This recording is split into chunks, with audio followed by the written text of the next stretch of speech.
Yeah. So today is going to be the first class of the Prelims Mentorship Program 2026. The topic that we have for today is agriculture, right? Now, when you're focusing on this topic, agriculture, by definition, you should focus on certain specific areas because those are the areas from which UPSC has repeatedly asked questions from, right? So you need to focus on those areas. So these are the broad areas which you will specifically focus on, right? So it could be related to your important crops, that is the static content, right? Their growing conditions, their growing in which particular conditions do they grow, right? So all of those basic facts you should definitely know. We hope that you have already covered those basic content. Okay. The second is with relations to any specific production yield area. If it is given in your news, India becomes the largest producer of, okay, by area. If something of that sort is asked, by definition, that becomes important from your prelim standpoint, right? Any important agricultural schemes that have been launched by government, specifically it is if it is mentioned in your union budget, that is much more important. Okay, so we tend to focus more on such schemes which the government is trying to bring forth, right? Similarly, agricultural produce, any trade with respect to exports or imports, if there is any significant value to it, we focus on it. If there is any specific trade where agriculture has been prioritized, okay, for example, recently when we were talking about India-US trade talks, agriculture was a contentious topic there, right? So we need to focus on those topics also, right? Now, evergreen topic, MSP, right? Static content, definitely that you should know, right? Apart from this, there are other broad themes also that you can go through. That is, fertilizer is there, agriculture standards. If government brings forth any specific orders regarding certain standards, you need to focus on it. Okay. Similarly, with respect to agriculture, okay, credit in agriculture, agriculture technology, new agricultural practices, especially which focus on ensuring climate resilient agriculture, right? So all these themes are very, very important from your prelim standpoint. Okay, so today we will be covering few topics. The next will be covered by Rakesh sir in tomorrow's class, right? Okay, now in last year, 2025, the content that we covered in the first class was this topic, right? That is nature restoration law. It was asked in your UPSC 2025 paper itself, right? The reason we covered this was specifically because why it was, which organization was responsible for doing the same, and we covered it and it was asked in your UPSC, right?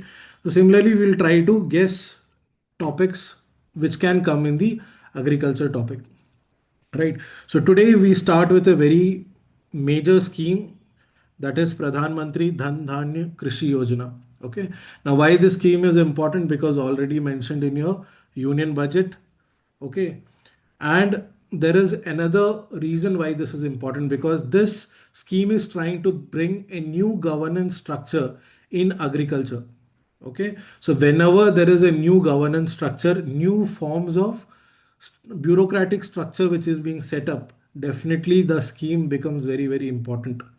Okay, so that is why we will focus on this topic. So here I have created a question for you. You can take a guess, which statements do you think might be correct regarding the scheme. Okay, so three statements given. The first statement schemes, the scheme will be implemented in 100 low productivity districts identified by Niti Aayog. The second statement says the scheme targets farmers owning more than 2 hectares of land. And the third statement says it mainly works by creating new schemes in addition to the existing ones. Okay. Which statements do you think might be correct here? One and three, one only. Dinesh, okay. Two and three. What about others?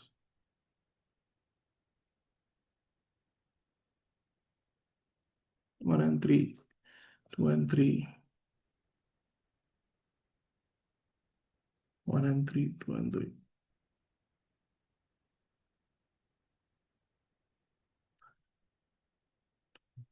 Only one. Okay.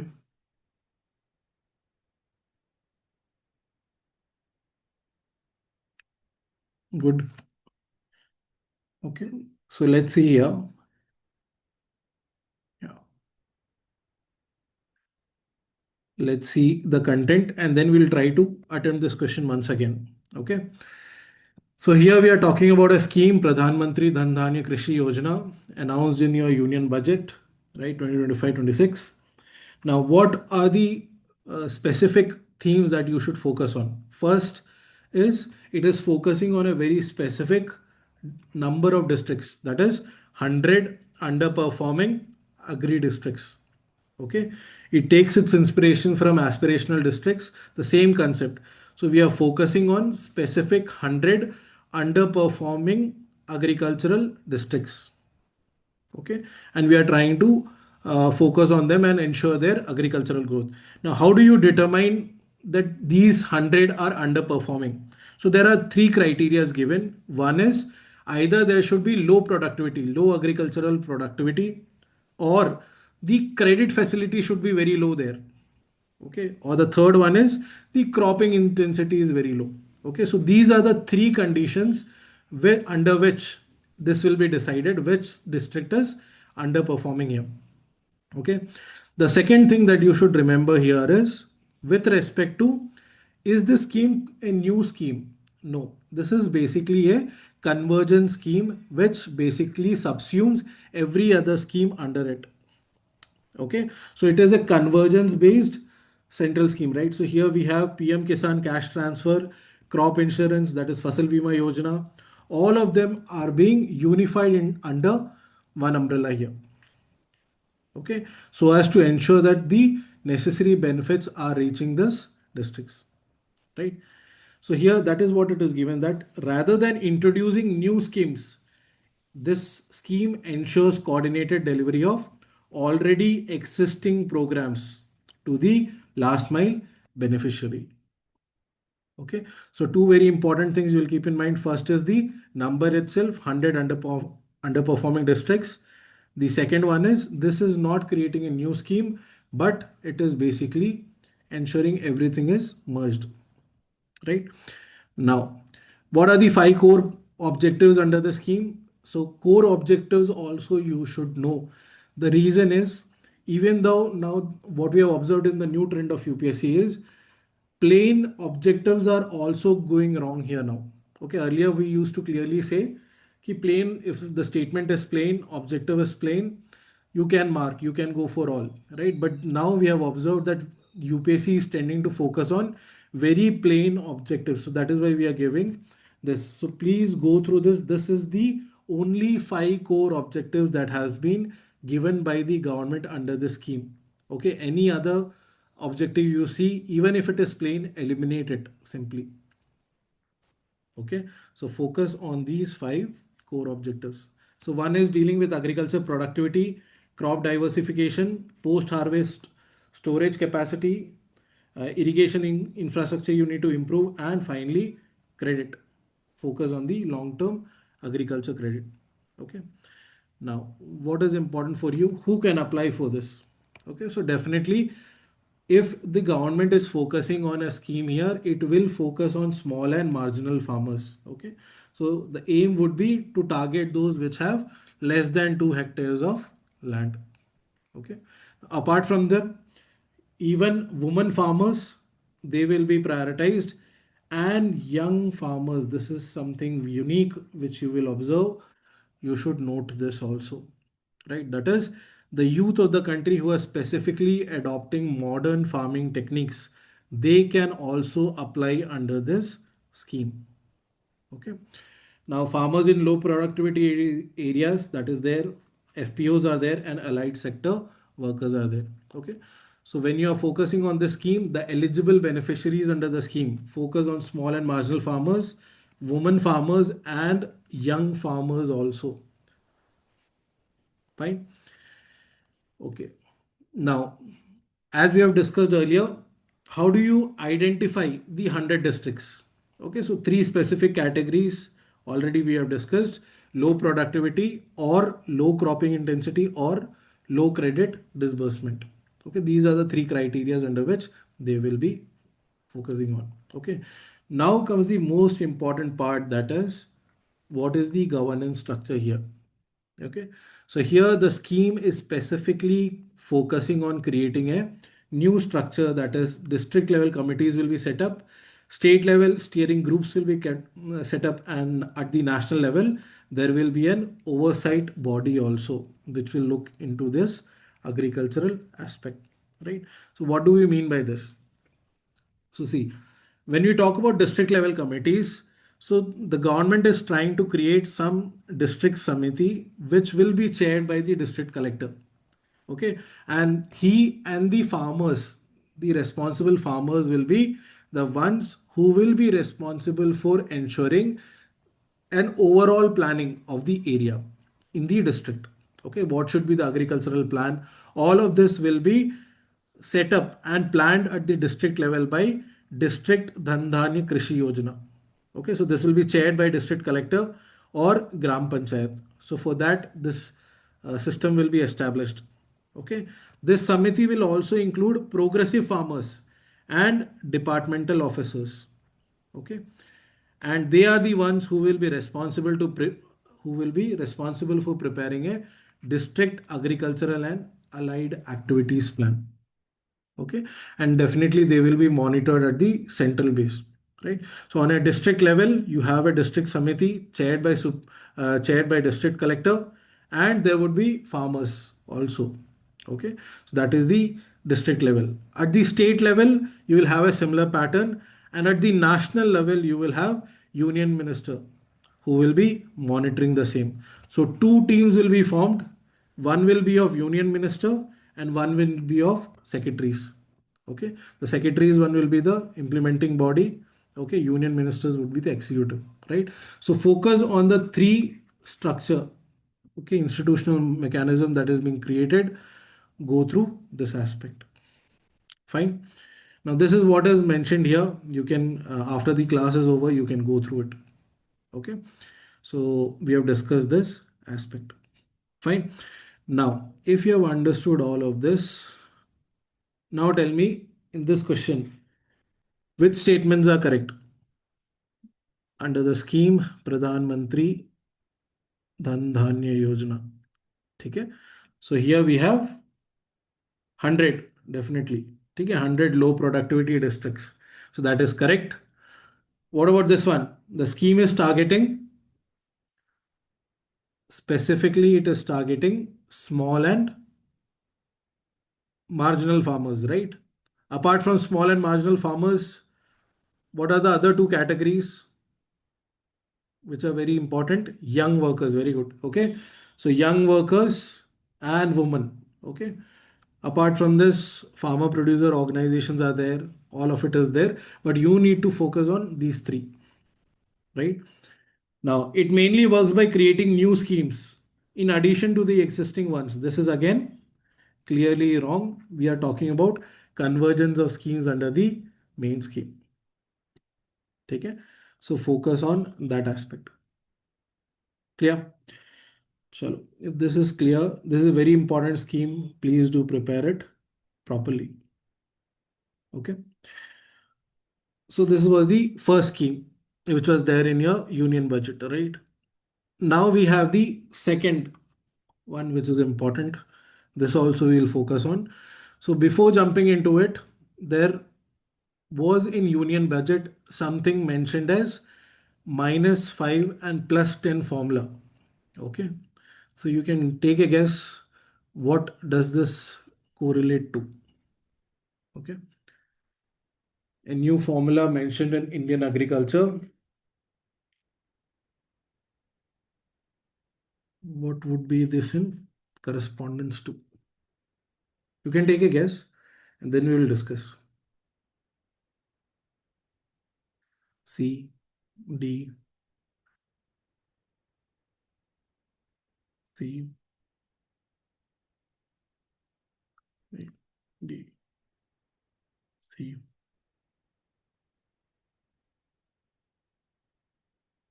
Okay. Chalo. So we'll see here why this is important. Now this one again important directly. Also UPSC can ask such questions. Okay. So when we talked about union budget, two priorities were there. One was the first scheme that we have discussed. The second was pulses. Okay. The government wanted to increase the production of pulses. Okay. So that is the exact reason this formula was devised by Ministry of Agriculture. Now, what does this formula mean? It simply means that -5 is the area under rice cultivation you need to reduce by 5 million hectares. Okay. What is +10? That is you need to increase the rice production by 10 million tons. So how would you do so? You will do so by improving the varieties, the quality of the rice. Okay, that is genome edited rice varieties. Okay, so this is the basic concept that you should keep in mind. Okay, so that is you're trying to reduce the area under rice cultivation, and at the same time you're trying to augment rice production. Okay, so why are we doing this? We are doing this specifically so that we get more land to grow pulses. Okay, so the very intent of this formula is the initiative is launched to free up the land for growing pulses and oil seeds. Okay, so that is why this is important. No, you have to know this content. Fine. So now what is the exact mission that government has proposed in its union budget? That is mission for our Atmanirbharta in pulses. Okay. So here this mission that is there, why we are focusing on this mission specifically is there are certain numerical elements that are there under this mission. Okay. You need to be very specific in preparing this numericals. Okay, so these are specific targets under this mission. Definitely remember these targets. So the first one is you need to increase the area under pulses by how much? It is 310 lakh hectares. Okay, the second one is you need to increase pulse production to 350 lakh tons, and the third one is raise the yield of pulses to 1130 kg per hectare. Okay, so this mission first of all is focusing on three specific crops, right? You need to focus on this, that is arhar, urad and masoor, right? Apart from that, it is also giving specific targets. So those targets also you should know, right? Please remember these two facts, important from your mission perspective. Okay, so how is it trying to increase pulse production? Yes, it will try to develop more latest variety of pulses. Okay. The third thing that you should focus on here is the government is trying to ensure that the farmers are supported. The farmers who are growing pulses, they are supported through procurement. Okay, so here this mission assures the farmers that procurement will be done for these three crops. Okay, so it would be NAFED and NCCF. It will undertake 100% procurement from the farmers if they grow these three pulses. Okay, so the aim, this also you should know. So guaranteed, basically we are talking about guaranteed procurement. Okay, so the mission will adopt a cluster based approach, and the aim is also to develop post harvest infrastructure. Okay, so when we talk about this mission, two, three things, just keep them in mind. Fine. Chalo. So if this is clear, then what would be the answer here? -5 plus 10 formula is for ensuring pulses. Yes, the growth of pulses. Okay, by reducing the land under rice. Okay, so the answer would be A. Great. Fine. So if this is clear, Okay, now this one is very, very important news. Definitely, it has to come in the paper. Okay.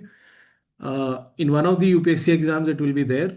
Okay, you should focus on it is a UPSC material content. Okay, that is India develops its first genome edited rice, right? So definitely you should know the rice varieties. You should know which institutions were responsible for these rice varieties. Okay, so that is very, very important. Okay, and so which organization is responsible? It is ICAR. Okay, so ICAR has developed India's first genome edited rice variety. Okay, so the two rice varieties are given, go through it. The second, how is this made?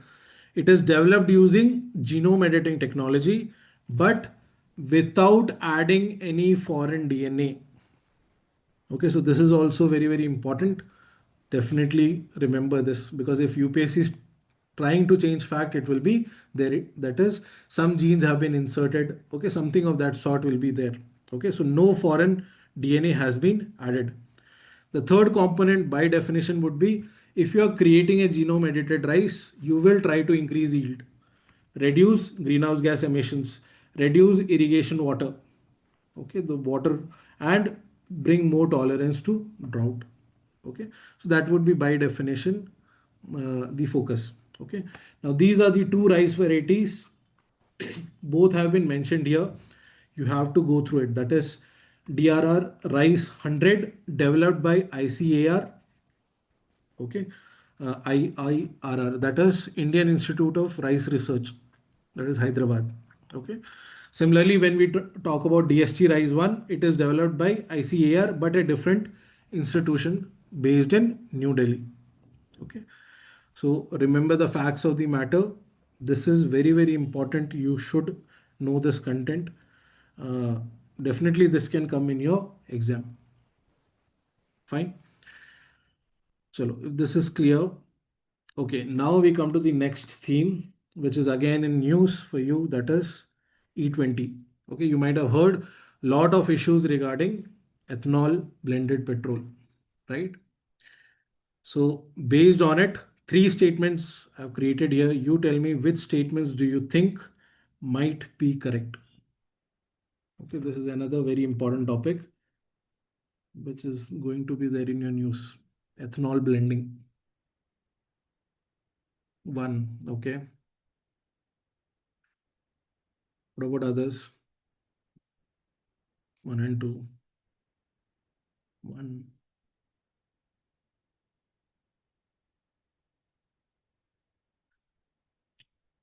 one, one, two.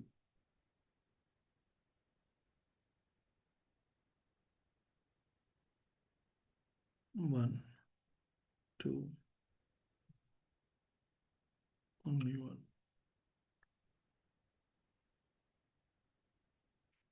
One.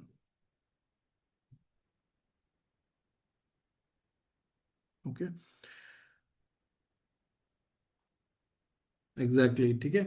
So here, when we talk about this issue, what was this issue about? If you remember, E20 definitely. What was the main concern by the public? Because public was raising certain issues regarding this. The main concern was with respect to corrosion. Very good. Damage to the vehicle. And the second aspect was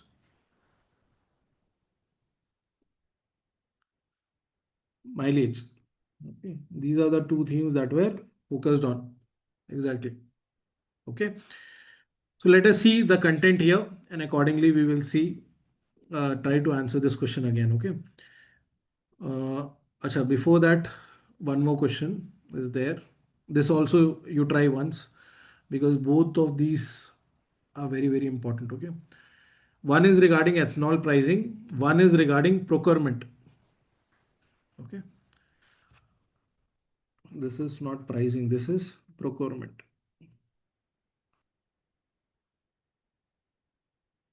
With respect to ethanol procurement in India, which statements do you think might be correct here?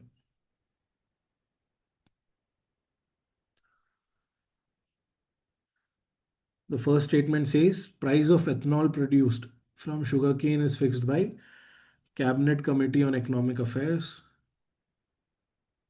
The second statement says the prices of ethanol produced is determined by oil market companies. And the third one says the ethanol supply year is from the April 1st to March 31st. Which statements do you think are correct here? 3, 2, okay. You can take part in this, okay? Use your own logic, okay? Nobody is here to judge. And then we'll learn the content and we'll try to attempt this question again, okay? So feel free to attempt, okay? You will also know how others are thinking, how you are thinking, all of this you will be able to judge, okay? Okay, so let's try this, okay? Chalo, Aditya, fine. So this is a very, very important topic. It's in your current affairs. Definitely you should know the static content of it. Okay. So first of all, ethanol, how is it produced?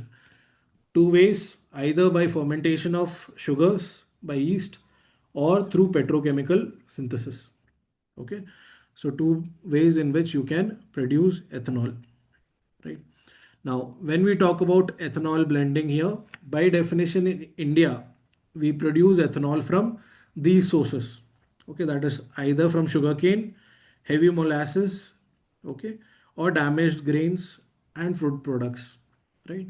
So here this is very, very important. This clarity has to be there. When we talk about any form of sugarcane based ethanol production, the prices for it is set by Cabinet Committee on Economic Affairs. It is the government which sets the prices at which oil market companies can procure this ethanol. Okay, so this has to be very, very clear to you. When we talk about sugarcane based ethanols, it is the government which sets the target. The reason is because it is sensitive to farmers. Okay, so that is the reason it is government which sets this price. Okay, now what is the ethanol supply year? It is not the normal year. Okay, that is from 1st April to 31st March. No, it is from 1st November to 31st October. Okay, so here ethanol supply year is also different. And why we are covering this is in news is recently the government, just 3 weeks back, the government set the necessary prices for oil market companies to procure ethanol. Okay, so that is why this is current affairs aspect of it. You should note. Okay. Now the second aspect is if you are producing ethanol from any other source, okay, from grains, damaged food grains, FCI, then the prices are decided by OMCs themselves. Okay, here it is because of the farmers that the government does the same. It is setting up the price. Fine. Chalo, if this is clear, now we focus on certain basic aspects of ethanol. Okay, so when we talk about ethanol, why government is promoting ethanol? Because the life cycle emission of ethanol is less. Okay, the emissions that is being produced by ethanol is definitely less than that of petrol. The government through PIB has also mentioned that E20 fuel gives better acceleration, better ride quality and lower carbon emissions also. Okay. Now ethanol has higher octane number than petrol also, because of which it is good for high compression engines. Okay. Now where does the problem lie? The problem lies because ethanol has lower energy density than petrol, because of which we have less mileage, which is the complaint that has been raised by consumers. Similarly, if ethanol tanks, if it is left unused, their ethanol is prone to water absorption also and retention, because of which the corrosion happens. Okay, so these two facts you should know. These two, the other aspects you can, they are broadly what you think that is it is in line with what uh, a fuel should have, which government is promoting. Okay, so it will be better acceleration, better ride quality, better anti-knock properties would be there, better performance would be there. But yes, when we talk about mileage aspect of it, yes, definitely less, and water absorption also higher. Okay, so here this three themes you should definitely know. Now tell me, in this question, which statements would be correct? When we talk about ethanol blended petrol, ethanol derived from sugarcane and maize has lower life cycle. Okay? So definitely it has lower life cycle emissions than petrol. That is the very reason why government is promoting it. Okay. Blending ethanol increases the research octane number. That is also correct. That is the reason why it improves its anti-knocking performance. Okay. Whereas, what about three? Ethanol blended fuel has higher energy density. So definitely that is false. Okay, so that is the wrong statement here. So third statement is wrong. Fine. So if this is clear, okay. Now what about this one? Here which statements would be correct? What about the third statement? Ethanol supply here is, what is the timeline here? It is from November. Okay, November 1st to 31st October. Okay. And regarding the first two statements, yes, if your ethanol is produced from sugarcane, it will be fixed by government. If it is produced from FCI, definitely it will be determined by oil market company. So both statements are correct. This is false. Clear? Chalo, this topic is done. Okay, now we come to another topic, which is international news, right? Now this is your UPSC question.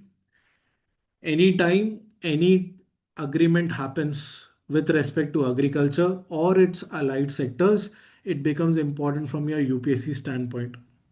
Okay, so agreement on agriculture, agreement on application of sanitary and phytosanitary measures. So these are static content that you should know. Similarly, recently there was an agreement which is fisheries subsidies agreement. Okay, so here you can take a guess if you want. Which organization is responsible for this agreement? Muskan, okay. Dipanshi, fine.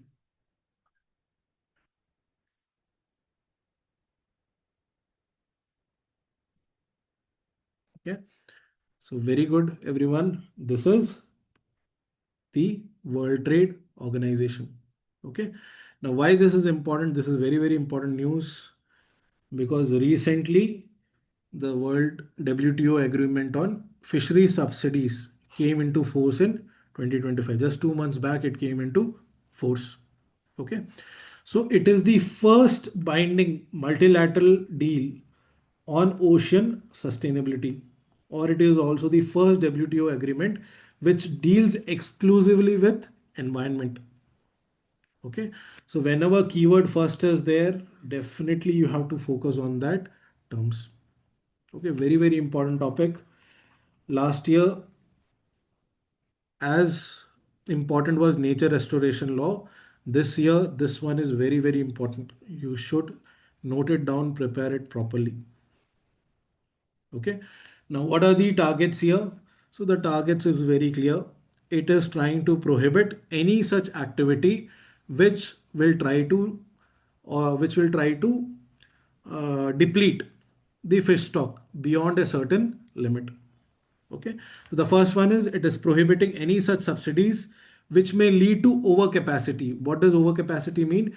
If you are providing any subsidy for growth of more, let's say boats, which will eventually go out to for fishing, okay, or if you are giving any subsidies for fishing vessels, all of this is prohibited.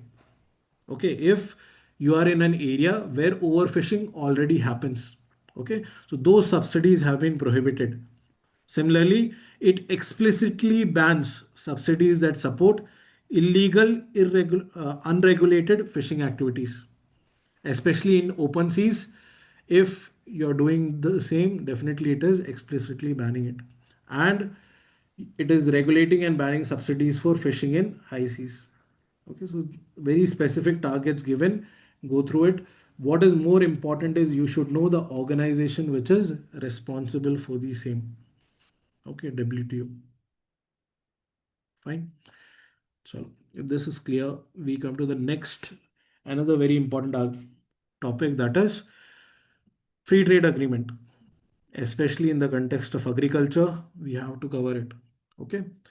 So here, a free trade agreement is a deal between countries. You tell me which of the four options would you go with, or you can go with multiple options also. Okay. So the statement is a free trade agreement is a deal between countries to make trade easier by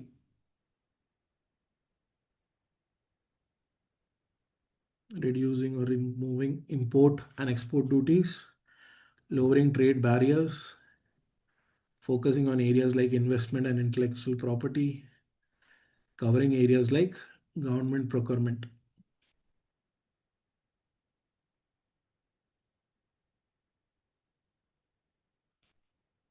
One and two. Okay.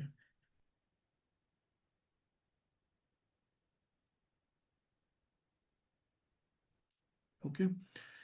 Now this question is made exactly with this purpose. See, when we talk about free trade agreement, we assume ki yes, definitely the duties will be lowered, the trade barriers that are there, that would be removed or lowered, right? So these two, I think every student will go with, right? Now, what about this one? Focusing on areas like investment and intellectual property. This is also true. Okay.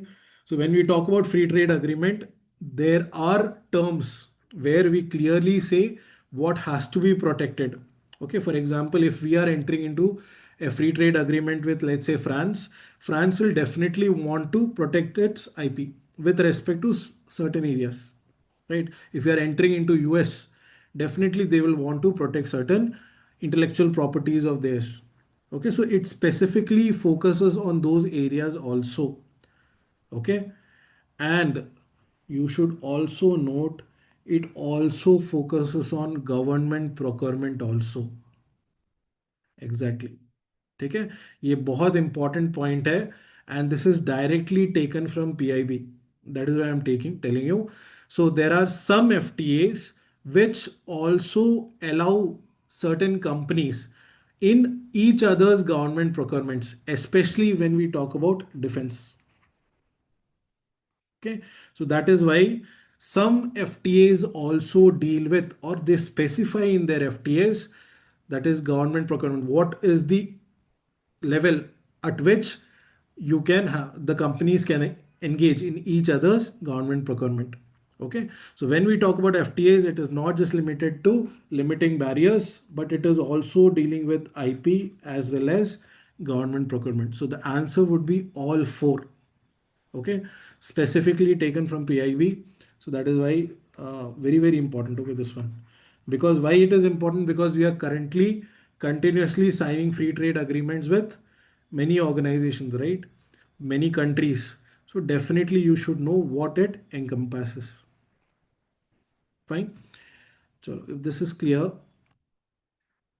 okay, another theme, that is zero duty access. This is also another term which we see in FTA, right? So what is the policy of granting zero duty access to partner countries? Okay. So what is its implication for India? Four statements given.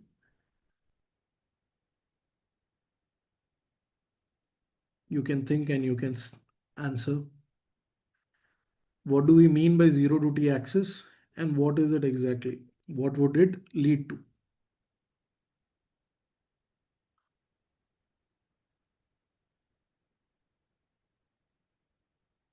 134. Okay.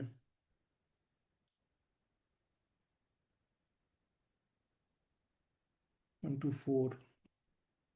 into 4, okay.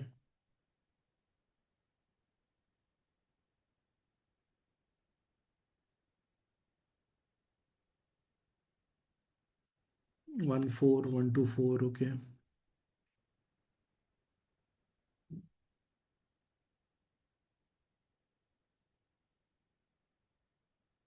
1 2 3 4, all, okay. 1 and 4, 1 and 4,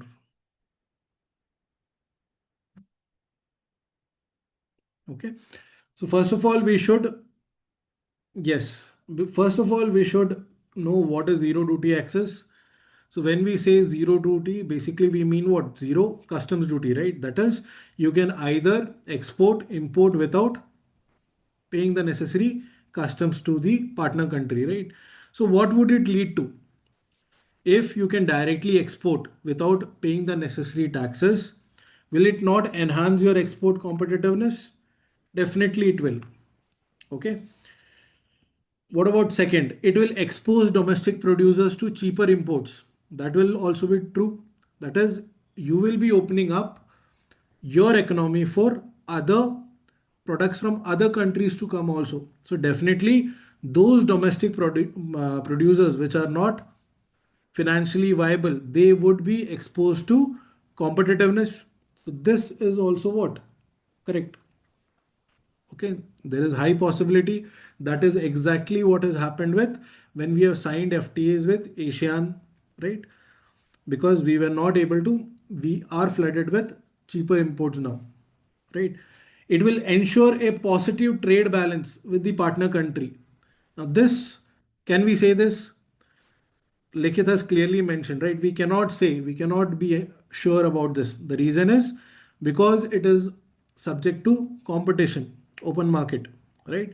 So either there could be a trade balance or a trade deficit. So this we cannot ensure. Okay.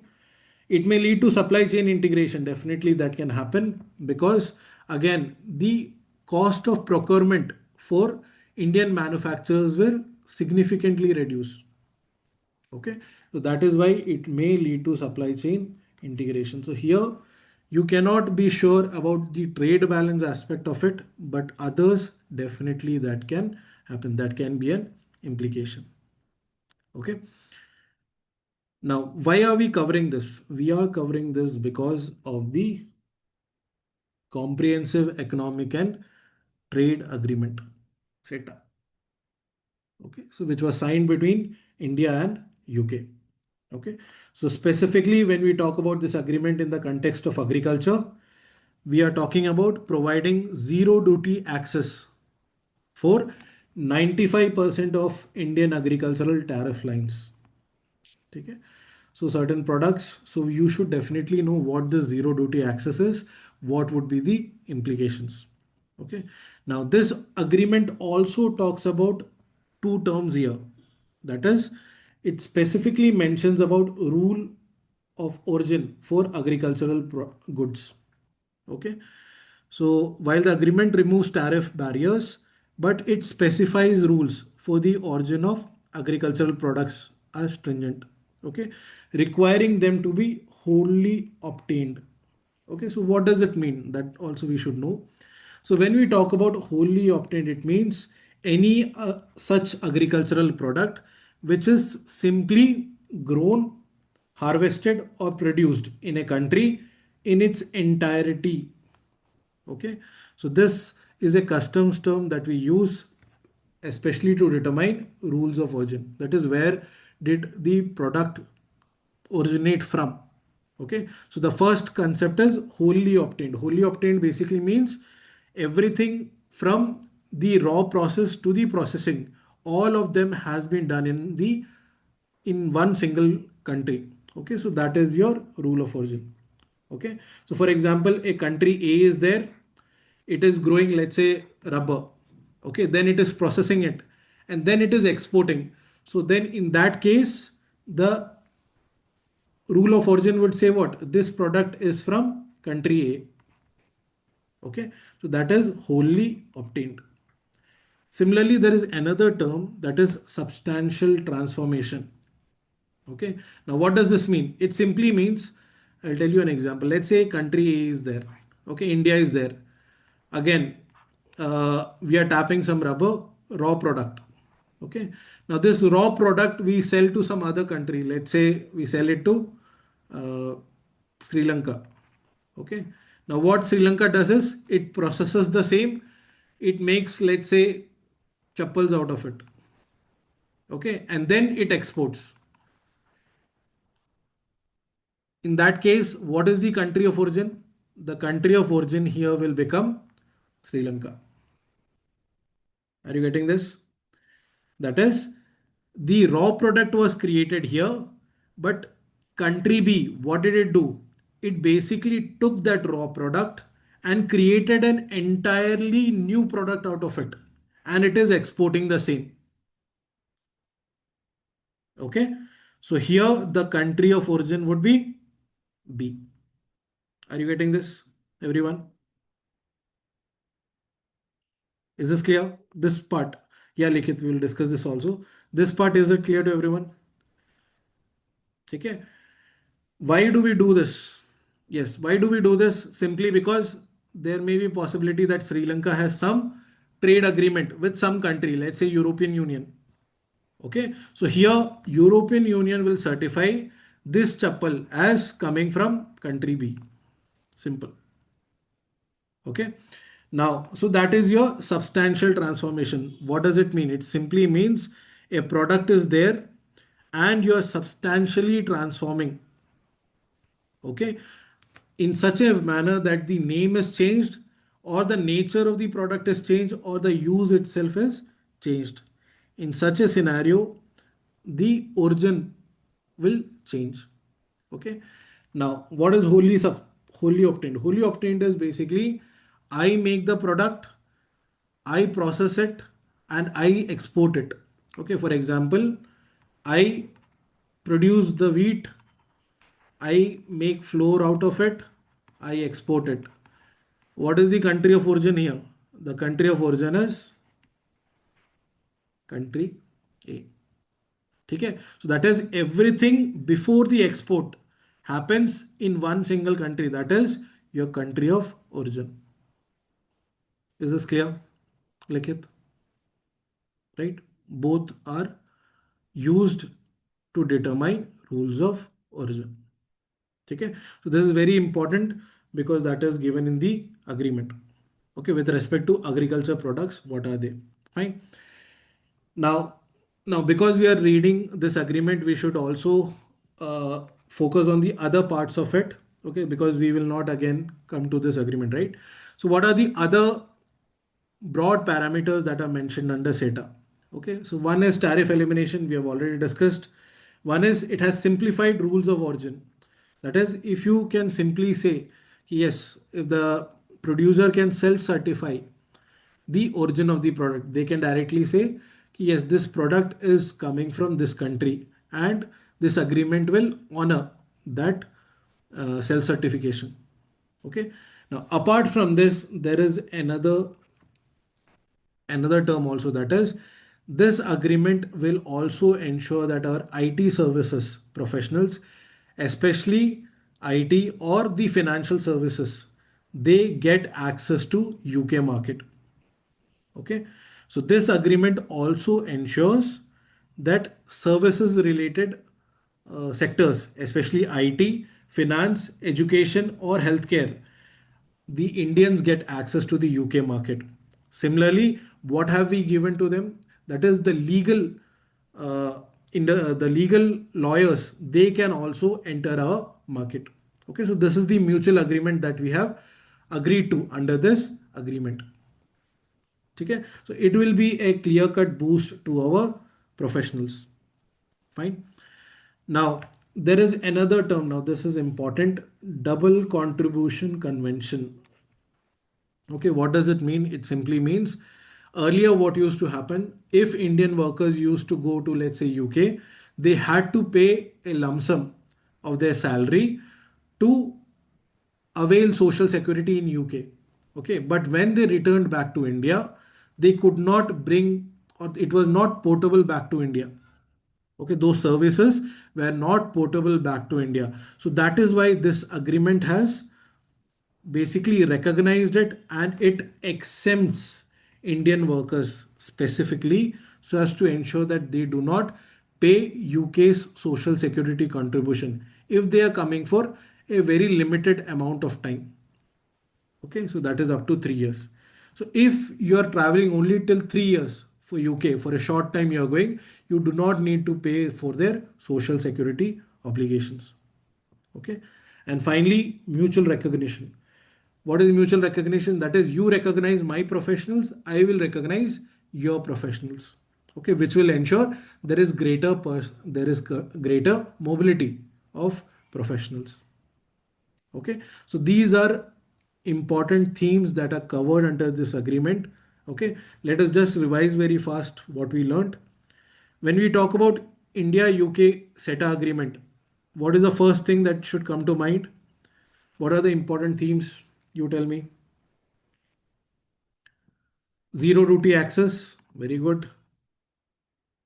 What is the second thing? Wholly obtained, yes. They have simplified rules of origin. Okay. Uh, that is why I have highlighted Likhit. Okay. You can go through them. Okay. Now, boost, it will be given, yes, to services, to professional mobility. Boost has been given. How? First of all, you recognize, right? You recognize our degrees, we recognize their degrees, right? Deeper market access is there. And finally, this term has to be remembered, double contribution convention. Okay, very, very important. You should remember this. Okay, that is, we are exempted from paying for their social security contributions if you are going there for a limited time. Okay. And finally, no economics need test. So that is an economic criteria which was there beforehand, but now it is not needed. Okay. Now, what is also important is, out of all the sectors that are there under this agreement, it is the engineering goods sector which has the highest share. Okay. Not the agriculture, not the allied, not the electronics, nothing. Okay. It is the engineering goods sector which has the highest share under this agreement. Okay. So please go through this. This is important theme. Definitely you should prepare. Okay. Now zero duty access, I think everyone understands now. That is, definitely we would get certain advantages. Our market players will also face certain competition, but it will not, we cannot definitely say what would be the trade balance. That would depend upon how our players are competing with the other players, right? So this positive trade balance we cannot say. The remaining is correct. Fine. So if this agreement is done, okay, next one is an award, but it's a unique award. That is why we are covering this. Okay. And it is the Prime Minister of India who has inaugurated also. Okay. So definitely when the Prime Minister of India inaugurates a certain award, definitely that is important from your UPSC standpoint. And when it is related to the most respectable person in the field of agriculture, definitely we have to prepare. Okay. So it was in celebration. This award was constituted in the commemorated in the to celebrate the 100th birth anniversary of MS Swaminathan. Okay, that is the father of India's Green Revolution. Okay, so what you should focus on, the award. Okay, who constituted this award jointly by two organizations. Okay, that is MS Swaminathan Research Foundation and World Academy of Sciences.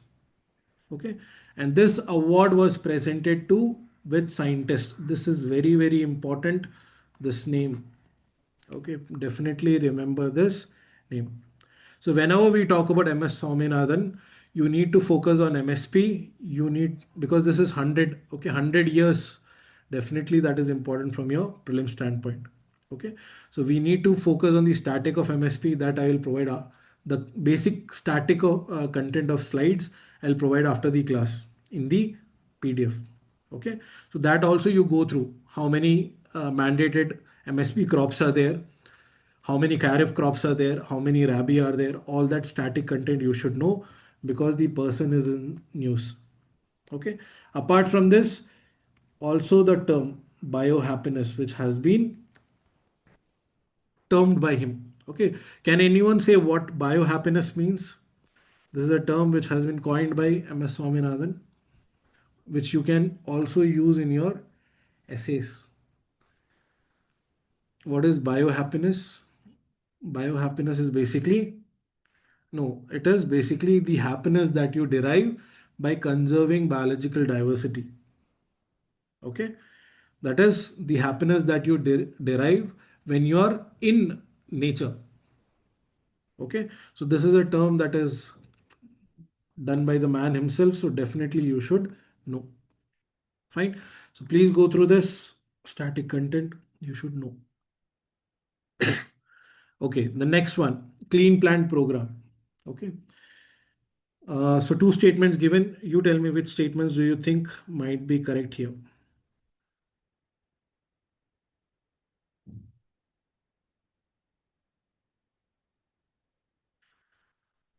Clean plant program. Okay, the program aims to provide farmers with high quality virus free planting material of major horticulture crops. Great. Here multiple organizations are there, then what will you do? ठीक है, exactly, fine. So here when we talk about clean plant program, that is it, that is clean plant program is an initiative by the government which is specifically focusing on ensuring that the genetic pool that we have is protected from viruses. Okay, so it is trying to ensure that the farmers are getting access to high quality virus free planting material. Okay, uh, nahi Muskan, that we will discuss in elimination techniques. Okay, Vikas sir will take 5 classes on it. Definitely when he will focus, then he'll focus on all that, all those terms and all. Okay, so that is the clean plant program. Okay, now which is the implementing agency which is responsible for the same? National Horticulture Board is there. Okay, and it is conceptualized by Ministry of Agriculture with Asian Development Bank. Okay, so the aim is to ensure the planting pool that is there, it is proper. Now what are the benefits under the scheme? So farmers are definitely benefited and the nurseries are also benefited. That is, they get certain certification processes and they get certain benefits from the government also. Okay, so if they plant clean planting material, definitely they can get government support. Okay, so it directly benefits the farmer and the nurseries. Okay, the consumers, exports and all, they are secondary benefactors. Fine, so here this program focusing specifically on ensuring the planting material is virus free. Now another initiative by another organization which is related to agriculture, that is APEDA, that is Bharti initiative. Here the aim is to promote innovation. Okay, so specifically focusing on empowering startups which are related to agriculture. Okay, so a very specific initiative focusing on startups, focusing on innovation. So that is why we have covered this. Okay, just go through this once. Okay, so what you should focus on, the function aspect of it, and finally the organization which has launched the same. Okay, okay, now we come to another very important theme when we talk about agriculture, that is specific agricultural practices.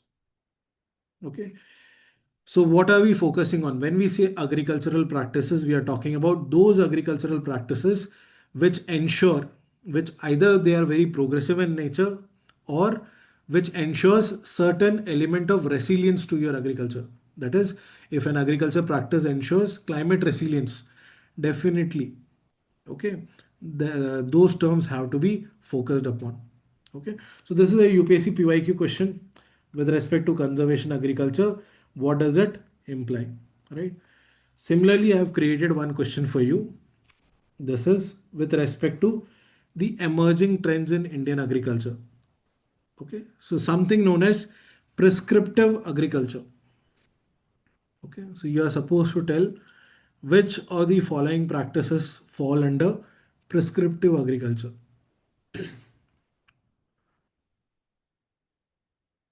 Okay, go through the options and then take a call.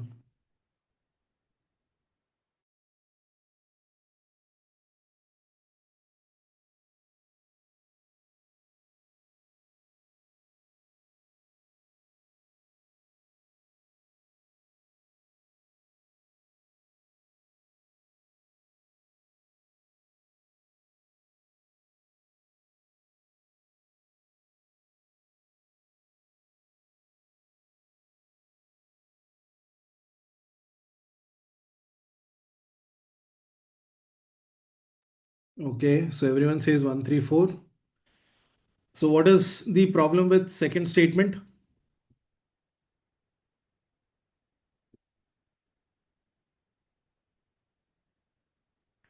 Exactly. Okay, you will focus on uniform seed rate. Yes. Okay, so yes, when we talk about prescriptive agriculture, from the name itself, it is related to what?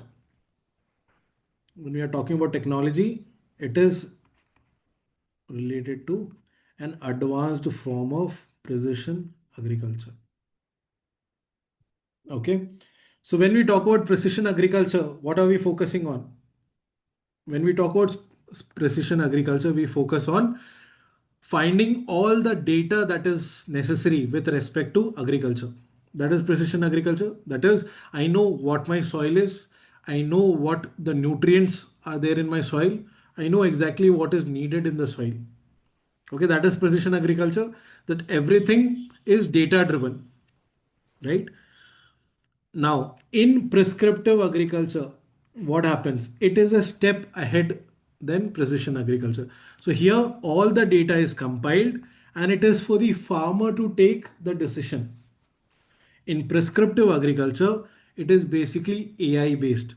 All the data will be there and AI will take a call. It will give the necessary prescription. This is what the farmer should follow. And the farmer only needs to follow the prescription given. Okay, so AI will specifically say in this part of the land, you need to spray certain pesticides because certain issues are there. Okay, in this part of the land, you need to spray water because water is not there. Okay, so that prescription will be given by AI itself, right? So it is AI based advisories that clearly recommend precise input doses. Okay, so that is correct. 3 is correct and 4 is also correct. Okay, so here you might see another term, variable rate technology. Okay, so what is variable rate technology? It is basically an advancement. Okay, so it is a technology which basically ensures that all is not equitably done. Okay, that is according to the need of the land, you are using that technology. Okay, exactly where the fertilizer is needed, in the exact point you are giving the necessary fertilizer. Okay, so it is an advancement in the precision agriculture and it clearly reduces input and labor cost while maintaining whole farm profitability. Okay, so it uses data and is automated also. Okay, so it works by using GPS and GIS technology to locate the precise location in which you need to apply the necessary materials. Exactly. Okay, so variable rate technology deals with what? It is again agriculture. Okay, advancements in agriculture. Okay, so when we talk about prescriptive agriculture, it uses variable rate technology to implement. Okay, so for example, if the prescription is given, yes, this is the area where the fertilizer has to be applied, then the application of, let's say, drones, that would be done by prescriptive agriculture. Okay, so it is a data driven approach where it will create specific site by site recommendations for the field. Okay, and this is very important, it goes beyond general precision agriculture. Okay, and it generates precise instructions on what to do, especially with related to pest control. Okay, so that is prescription maps it will generate. Fine. So please go through this. It's there in your news. You should know about it. Okay, the next theme. The next theme is the keyword by bio. We have already mentioned this to students, right, to our old students, that whenever the bio keyword is there and if it is in news, definitely you need to prepare that content thoroughly, right? So already you might have seen in the last 5 7 years, lot of questions have come with respect to bio something. Okay, if it is related to agriculture, you have to focus on the same, right? So in the current affairs, what is the keyword that is there? So let us see. Okay, so in the context of modern biotechnology, we see a new term which is known as biofarming. Okay, so what do you think would it be related to? Okay, you can take a guess. If this comes in your exam, which option will you go with?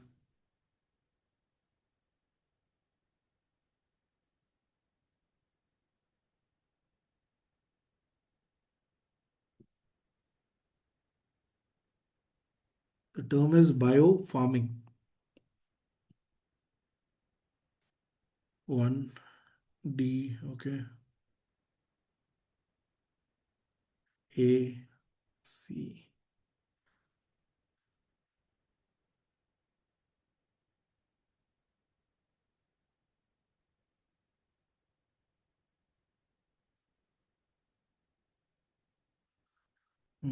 C. Yeah, there can be doubt between A and C, which I can understand. Yes, definitely. Okay.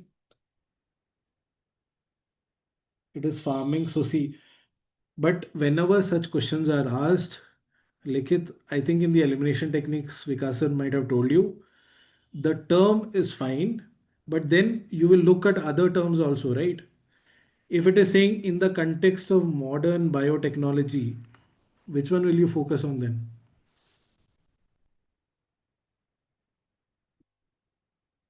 ठीक है, definitely.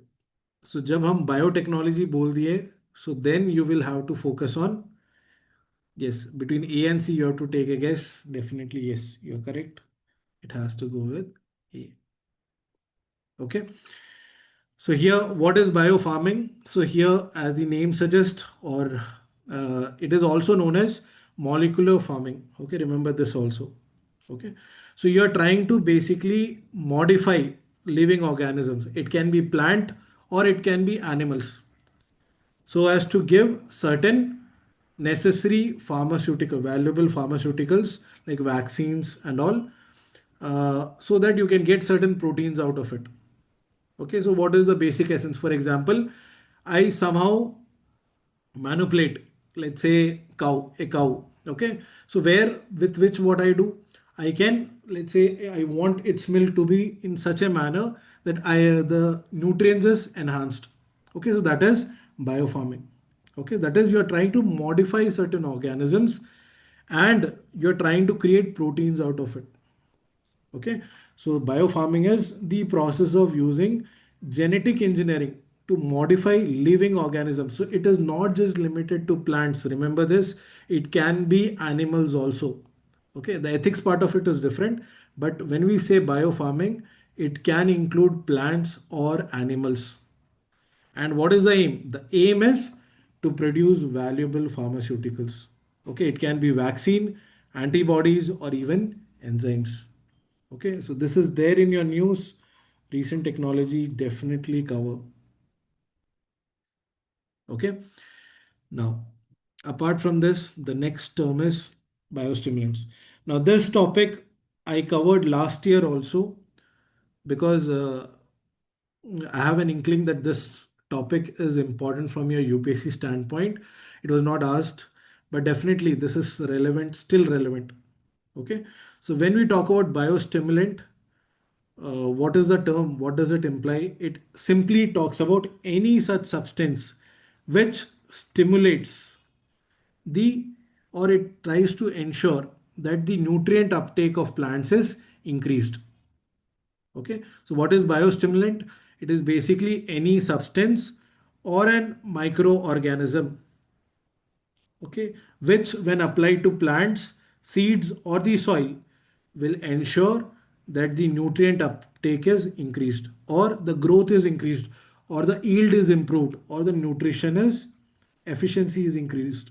Okay, so biostimulant, as the name suggests, yes, it will stimulate growth, right?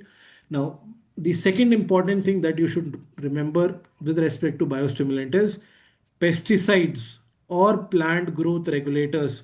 They are not part of biostimulants. Okay, so in the exam it can come, which of the following are part of biostimulants? So they, if pesticides is given or plant growth regulators are given, so you can definitely eliminate it. Okay, so recently in PIB, the government has specifically mentioned which all come under or can be classified as a biostimulant. Okay, so the government has clearly given 9 such categories. Okay, so any botanical extracts are there, they can be categorized as a biostimulant. Any biochemical is there, vitamin is there, amino acid is there, which will stimulate plant growth, that can be categorized as a biostimulant and it can be produced in market as such. Okay, any microbial product, antioxidant, anti-transparent. Okay, now focus on this. Any live organisms excluding biofertilizer and biopesticide. Okay, so if a biofertilizer is there, that is not categorized as a biostimulant. Okay, so this is clearly given by government in PIB. You should note this fact. Okay, all others are included as part of biostimulants, but biofertilizer and biopesticide is not categorized as a biostimulant. Okay, so remember these two facts, very, very important. It is there, it was there in news last year, it is there in your news this year also. Okay, so cover this topic. Fine. So two themes done. One is biofarming, the second one is biostimulant. What is biofarming? You tell me. Just let's revise. What is biofarming?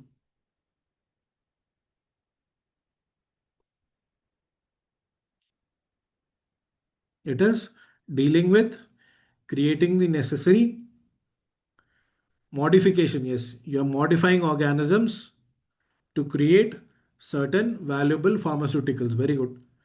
Okay. Certain antibodies that you need, you create. Okay. Second is biostimulant. Biostimulant is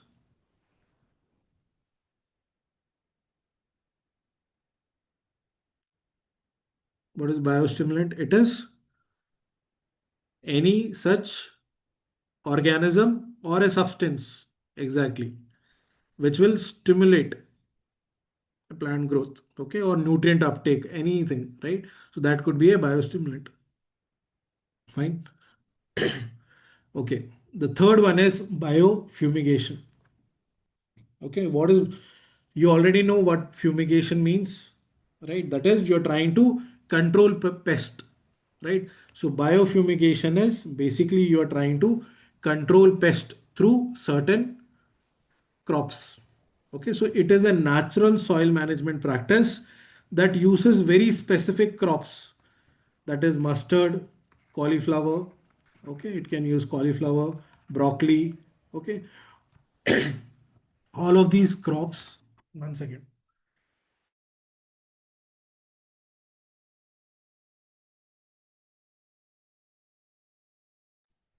Okay. So what it does is it uses these crops and it basically chops. You are supposed to chop and incorporate this biomass into the soil. Okay. So basically it suppresses the soil borne pest, diseases and weeds. Okay. So there are certain plant species, when they degrade in the soil, they release certain compounds which are toxic to soil organisms like bacteria, fungi and all. Okay. So that is the very essence of biofumigation. Okay. So basically ensuring that the biomass is put back into the soil to suppress soil borne pest, disease or weeds. Okay. The next is biosolid. Okay. Now, what is biosolid? Biosolid is nothing but basically organic solids which are generated as a byproduct of municipal wastewater treatment process. Okay.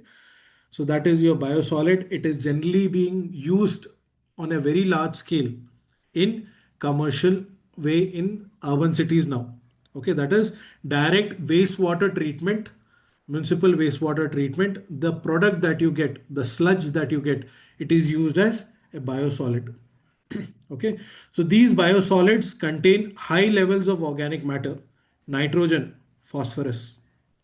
Okay, but there is a challenge with the same. The concern is if they are not treated properly, there could be certain chemical elements also in it. Because we are talking about urban sewage, definitely there could be heavy metals in it, there could be pharmaceutical elements in it. Okay, there could be microplastics in it. Okay, so that is the reason this is in news.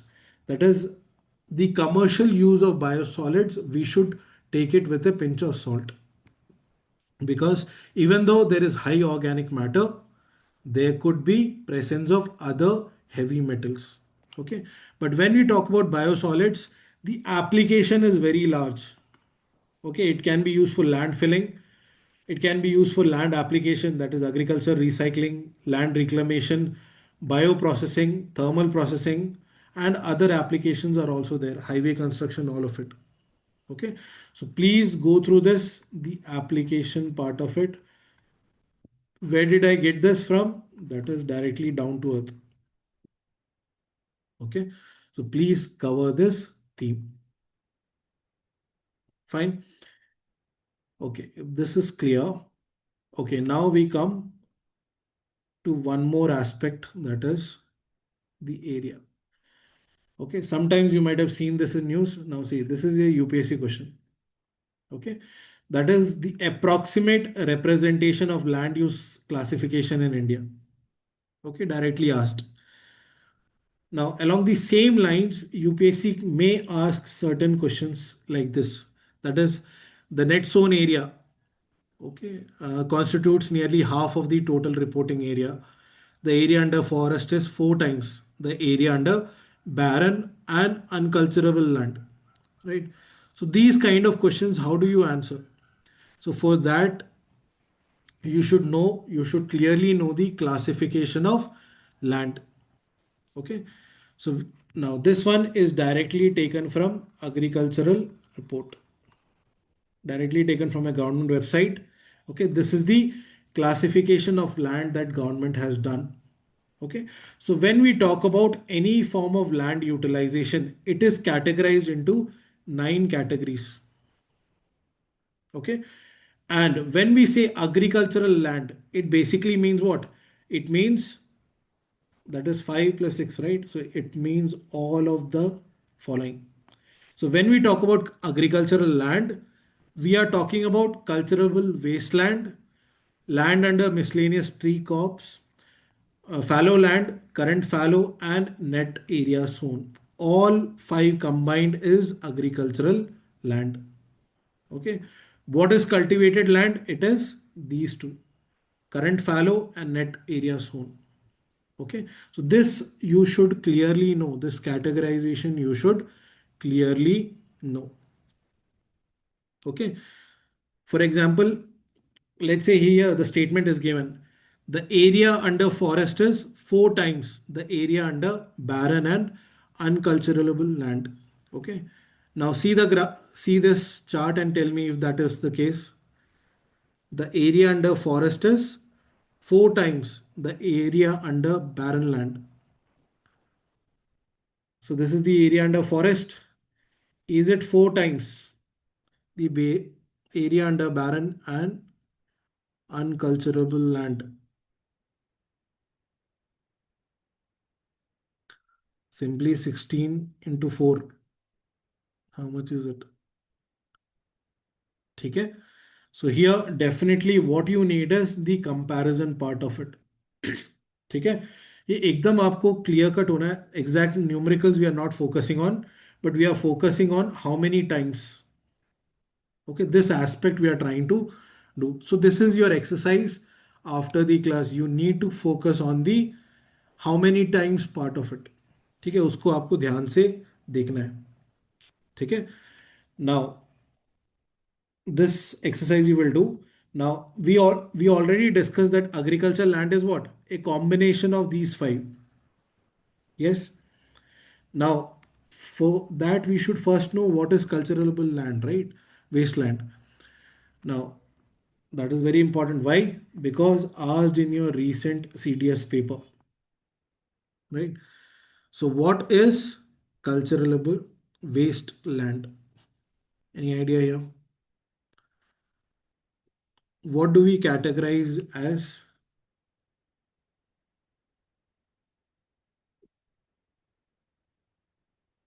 ठीक है, that categorization is important. It can come in UPSC. ठीक है, so you are right.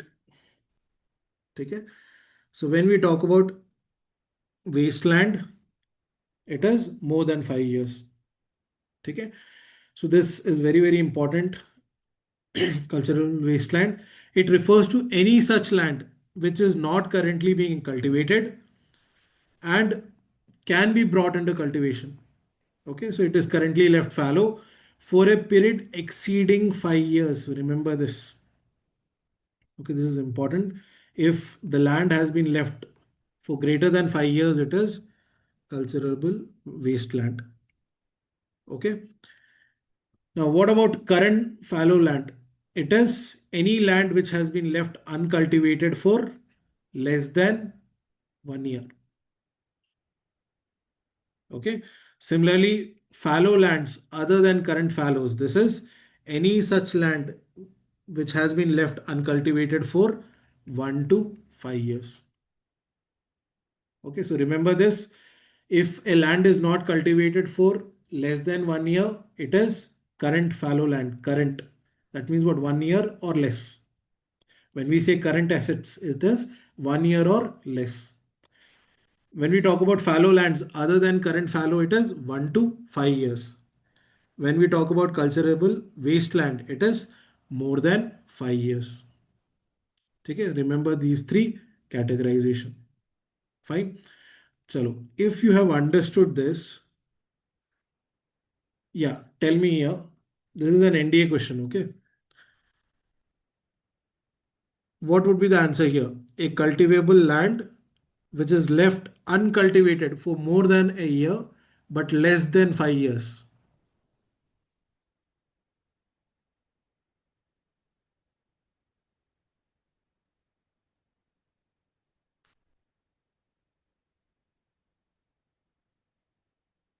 ठीक है? So that is fallow other than current fallow. ठीक है? So please understand, CDS 2024 asked, NDA 2024 asked, recent papers, definitely this can be asked in your UPSC. Okay, इसलिए ये categorization आपको समझाया जा रहा है. Okay. Similarly, another categorization is there, land under miscellaneous tree crops and growers. Okay, so these are cultivable lands which are not used for food crops but which are planted with trees, shrubs and bushes. Okay, यहाँ पे आपको जो note करने का बात है, that is it specifically excludes land under orchards. Okay, so this land, we are talking about any such land where trees are growing, shrubs are growing, or bushes are growing, but not food crop. Okay. Similarly, also those lands where orchards are growing, that also is not included under this land. Is this very clear? Okay. So this categorization is important, and that is the premise for all five. All five of them combined is your agricultural land. So what is cultivable wasteland? Any such land which is left uncultivated for more than 5 years. That comes under agricultural land. Okay. Land under miscellaneous tree crops. That is, what is this land?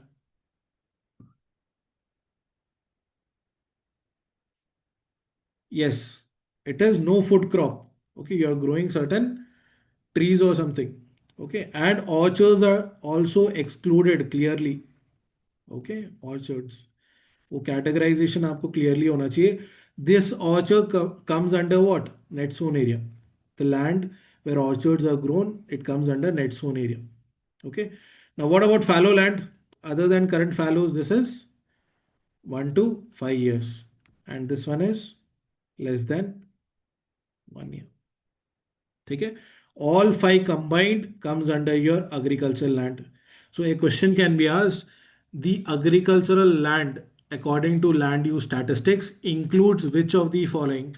And all five is given. You will mark all five. Okay. If forest is included, that is not there. If area put under non-agriculture use is there, that also is not part of agricultural land. Okay. Permanent pastures is there, that is also not part of agricultural land. Okay. So have that categorization. You should be very clear about this. Okay. Now this one, what about this one? Tell me, net area sown is nearly half of the total reporting area. See here, the chart. Net area sown is half of the total reporting area of land utilization. Is this true?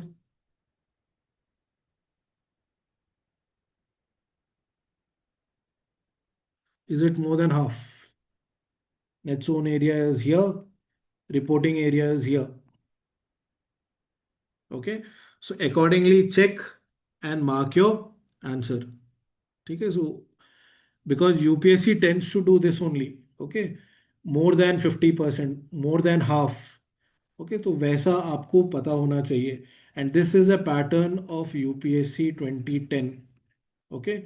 So it has not been asked for a long time. Definitely it can be asked again. Fine. Similarly, there is another category that you should know with respect to irrigated areas. Okay. Now, when we talk about irrigated areas here, so government canals, private canals, in total, they irrigate somewhere over here. Okay. So you tell me, let's say if I, to make you understand this, we'll do it through a question. Okay. The question is, based on the irrigated area statistics for India, tube wells account for the largest share of net irrigated area among all irrigation sources. Okay, the statement is tube well is the one which has the largest share of net irrigated area. Okay, you tell me, is that so? If you go through this chart, all of them are irrigated areas, right? We are talking about here it in hectares, okay? Million hectares. Yeah. So which one is the one which is the highest? It is tube wells. Remember this, it is not canals. Okay, that is the normal intuition that it would be canals which will be irrigating maximum number of area. Okay, it is actually tube wells. Okay, ये बहुत important fact है, आपको पता होना चाहिए. Okay, now the second statement is the combined contribution of canals, that is government and private, is higher than that of tanks. Is that the case here? The combined contribution of both the canals, that is this one, is it higher than tanks?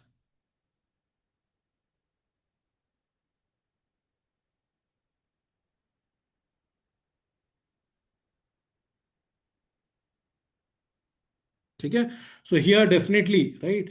The combined contribution of this one is how much? 18,000, right? It is greater than tanks. That is 2,000, right? So that is also a true statement. Fine. So the questions will be asked in this format. You should be able to find out the necessary data. Okay, from here. Okay. Do not remember the factual part of it, but just the correlation. That is what is required from you. Fine.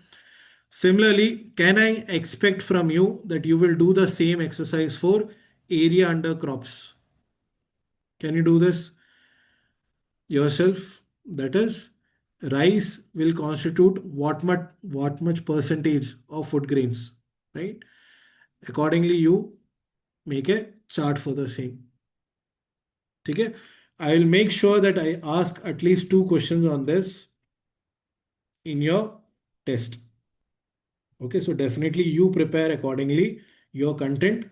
Based on that, you give the test on Sunday. Fine. So I hope this is clear. So this three charts are very, very important from your uh, topic because they are directly given in your agricultural report. Fine. All right. So I think with that, we will end the class for today. Okay.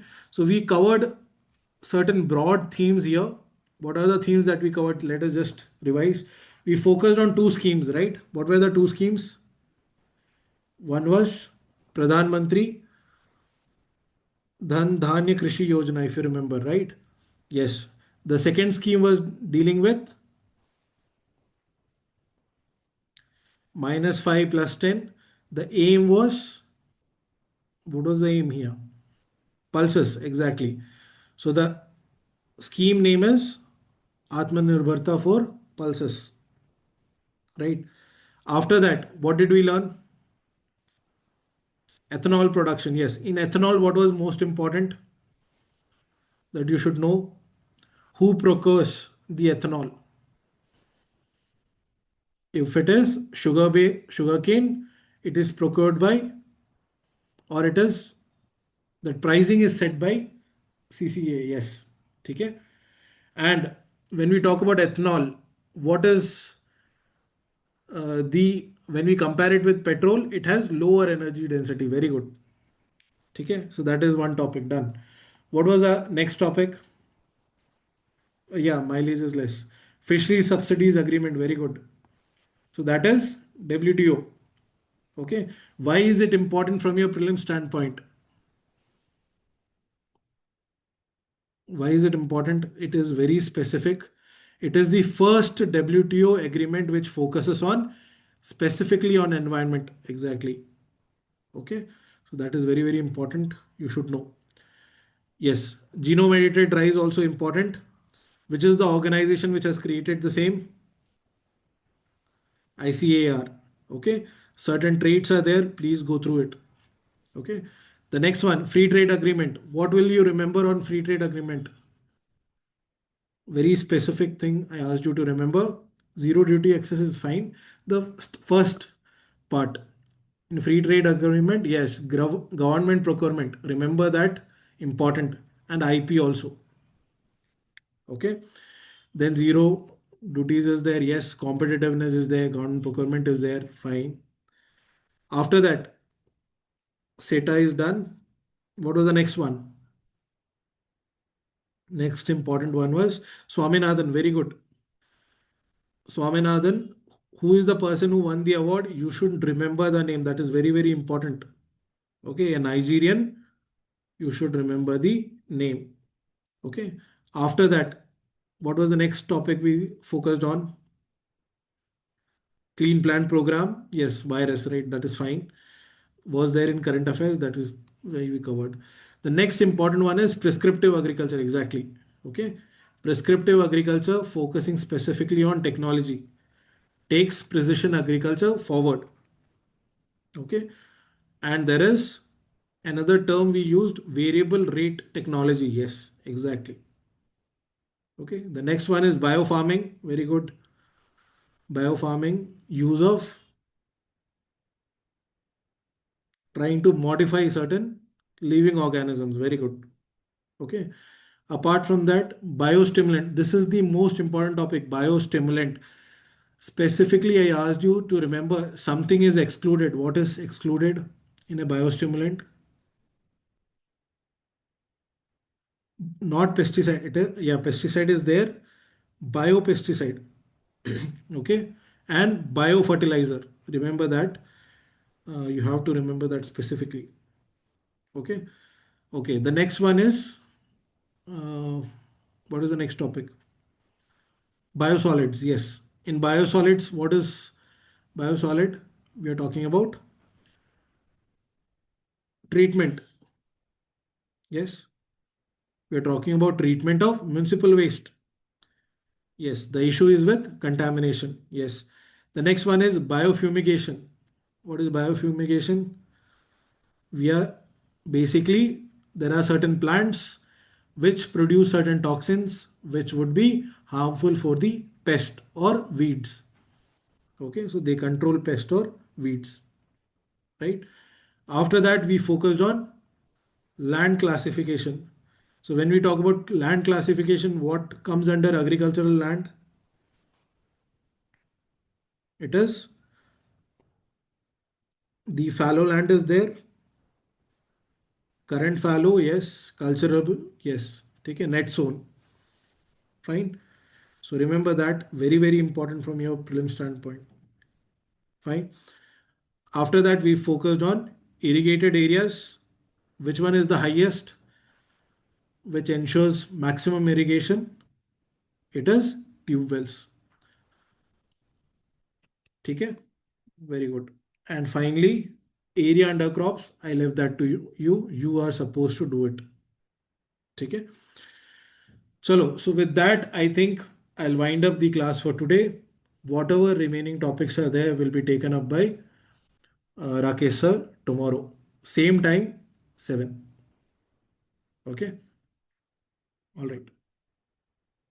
PDF. Okay, one second.